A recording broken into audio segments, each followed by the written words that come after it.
Salut Lionel, comment ça va? Salut JB, ça va super bien, merci. Et toi? Eh ben ça va bien, je suis bien content de te retrouver.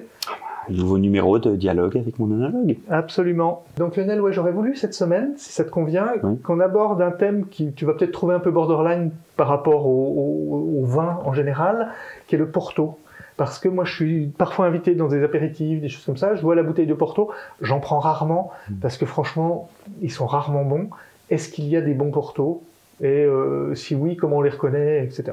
Alors c'est vrai qu'en France, on a l'habitude de pas dépenser énormément d'argent dans les Portos parce que c'est effectivement vu comme un vin d'apéritif et on les connaît pas trop, etc. Donc c'est plus par tradition, on sait pas trop. Donc le moins d'argent on dépense, c'est mieux. Et puis je te rappelle aussi que la majorité des gens utilisent aussi le Porto en cuisine. C'est ce que j'allais te dire. J'allais te dire ouais, des fois on achète du Porto pas cher parce qu'on va le faire en cuisine, c'est un peu limite. Comme tous ces vins qu'on appelle mutés ou cuits ou fortifiés. C'est quoi précisément ça? Cuit? Alors c'est des vins dont on a arrêté le processus de fermentation, on l'a arrêté à un moment et on a rajouté de l'eau de vie. Et donc ces vins cuits qu'on utilise en cuisine, il y a aussi dans tout le bassin méditerranéen, c'est assez connu, on va pouvoir trouver en Espagne le Xérès, on va trouver dans les îles portugaises de Madère le Madère, en Sicile le Marsala, et puis en France on en fait aussi. On fait du Banyuls par exemple, et du Maury en Roussillon. Le Macvin dans le Jura, c'est un vin cuit? C'est ça, c'est ce qu'on appelle une mistelle. Donc c'est légèrement différent. Ce sont par exemple le Pinot des Charentes, le Ratafia de Champagne et le Macvin dans le Jura. D'accord. Et donc le Porto, c'est produit sur Porto, j'imagine. La région de Porto, peut-être pas la ville en elle-même parce qu'il n'y a pas trop de place. Porto, tel qu'on l'entend, c'est un vin qui est fait au Portugal et dans la région du Douro. Parce que à Porto même, c'est une région qui est océanique, côtière, trop fraîche, pluvieuse. Et donc, il faut remonter le Douro, c'est le nom du fleuve, et aller plus en fait à l'est, à la frontière avec l'Espagne. On a donc toute une zone qui est désertique, on a le fleuve qui est très large, et on a ces deux pentes schisteuses, donc vraiment caillouteuses, très dures, sur lesquelles il n'y a que des vignes. Avec les cépages qu'on a sur place, c'est Touriga Nacional, Tinta Barroca, Tinta Franca, etc. Ces cépages-là ont besoin d'une longue saison, de beaucoup de chaleur pour pouvoir arriver à maturité. On a une très grande luminosité là-bas. Il y a un ensoleillement massif toute la journée. Et en plus, il y a réflexion de la luminosité sur le fleuve, donc il y a double luminosité. Et un taux de sucre forcément très important. Bien, et tu verras que c'est très important avec le Porto, on va en parler dans une seconde, c'est la méthode de fabrication. On va ramasser certes tardivement quand le raisin est à maturité, mais alors on a une concentration de sucre et donc forcément un alcool potentiel élevé. Donc le Porto, c'est un vin qui est récent, qui est très vieux, qui existe comme il existe depuis longtemps ou pas? C'est l'un des plus vieux vins d'Europe et donc peut-être l'un des plus vieux vins du monde.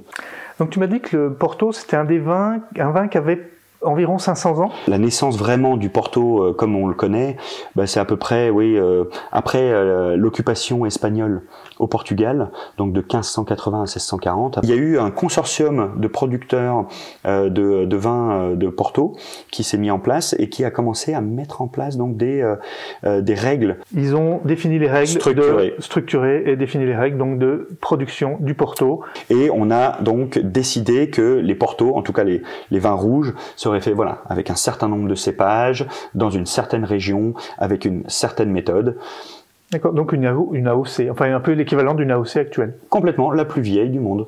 Et donc aujourd'hui, les Portos modernes se divisent à peu près en deux catégories, les rubis et les tawny. Tawny veut dire tuilé. D'accord. Tuilé, c'est la couleur qu'a pris le vin, c'est un vin particulier, 19,5 d'alcool. Oui. On a un vieillissement oxydatif, c'est-à-dire qu'on a retiré le chapeau. L'oxygène vient transformer le vin, vient l'oxyder. Complètement. D'accord, et donc ça c'est propre au tawny. Oui. Versus le rubis. La deuxième famille, c'est les vins de rubis. Ces vins de rubis, on les a mis de manière plus traditionnelle dans des barriques qui, elles, sont fermées. Qu'est-ce que ça veut dire?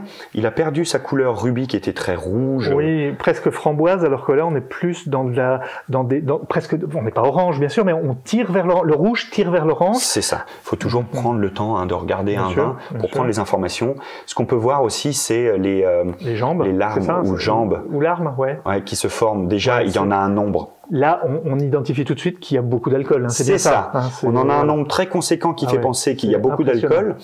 Et aussi, elles mettent de plus en plus de temps à tomber. On les voit là.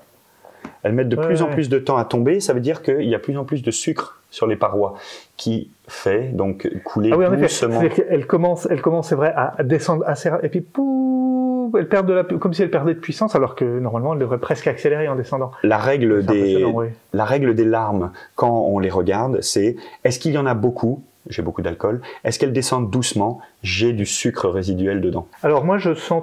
Alors tu me coupes si je dis bêtises comme d'habitude, mais de l'agrume. Ah, c'est drôle.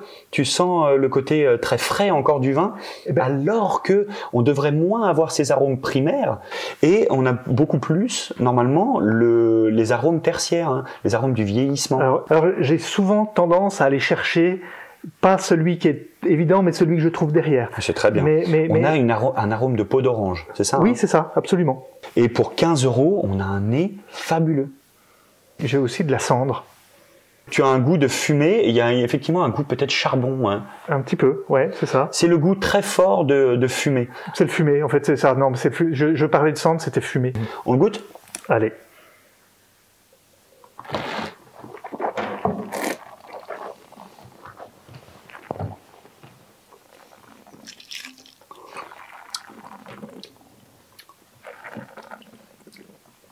Qu'est-ce qui te marque quand tu goûtes ce vin?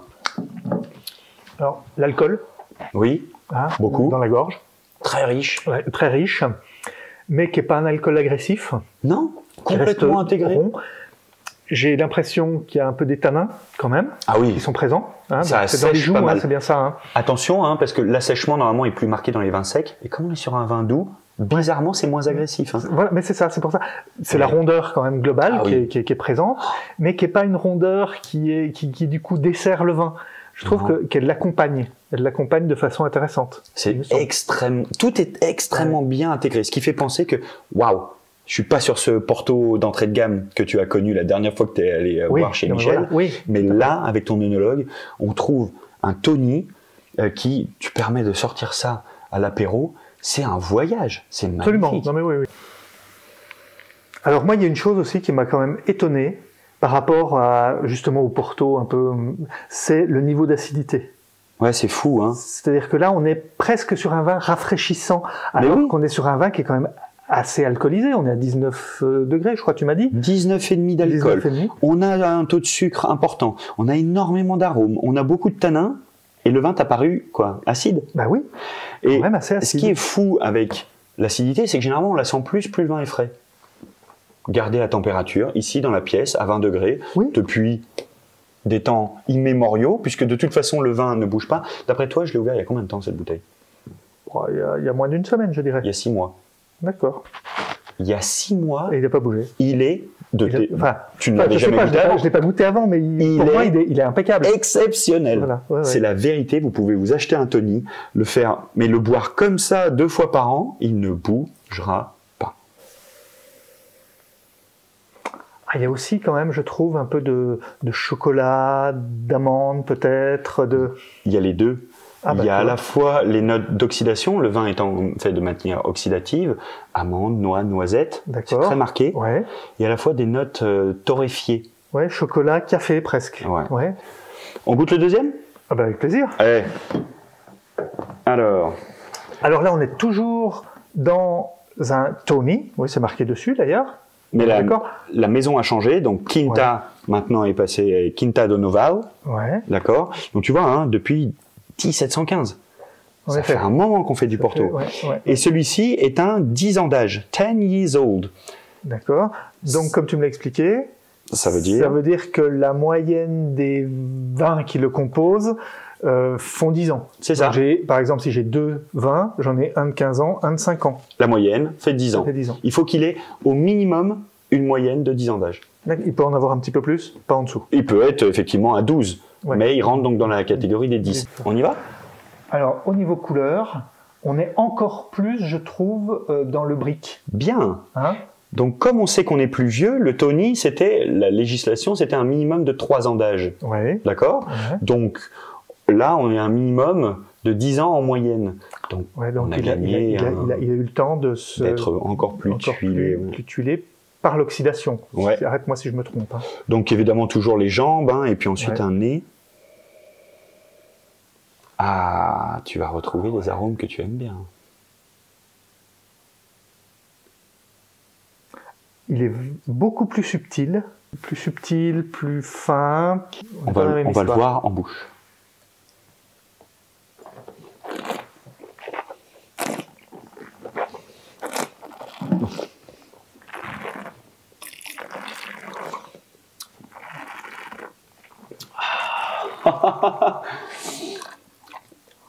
Ce qui est fou, c'est qu'avec un vin plus vieux, on a toujours l'habitude qu'il soit plus fade, plus léger. Là, je retrouve du pruneau. Ah oui. De la figue. De la figue. Et là, il est encore plus puissant. Oui, ça fait que le premier était hyper discret. Ouais, donc là, ouais, je suis vraiment impressionné par la différence d'un Porto à l'autre, et surtout d'un Porto bas de gamme qu'on voit trop souvent, qu'on boit trop souvent, finalement, par rapport à des Portos vraiment de qualité, qui apportent des vraies saveurs, des choses très intéressantes, au même titre que tous les vins de qualité qu'on peut boire. C'est ça. Et c'est des Portos quand même qui sont à des prix qui restent raisonnables quand même, je trouve pas ça extravagant. Entre 10 et 20 max. Voilà. Ce qu'on vient de faire là aussi, c'est peut-être de casser, je pense, une idée reçue le Porto, c'est pour les papis, les mamies. C'est ce que j'allais te dire. Pas du tout. Ouais, ouais. Franchement, reprenez la route des Portos. Là, on a goûté 2 Tony qui sont fabuleux. Il y avait les Tony et les Rubis, si je me rappelle bien. Et je suis impatient qu'on goûte les Rubis. Je me fais une joie. Eh ben écoute Lionel, ça a été encore une fois un plaisir. J'ai appris plein de choses. J'ai découvert, j'ai remis complètement en cause ma petite connaissance du Porto, bien trop petite, et là elle commence à s'améliorer. Et vraiment, ça a été un plaisir. Merci Lionel. À la tienne. Santé.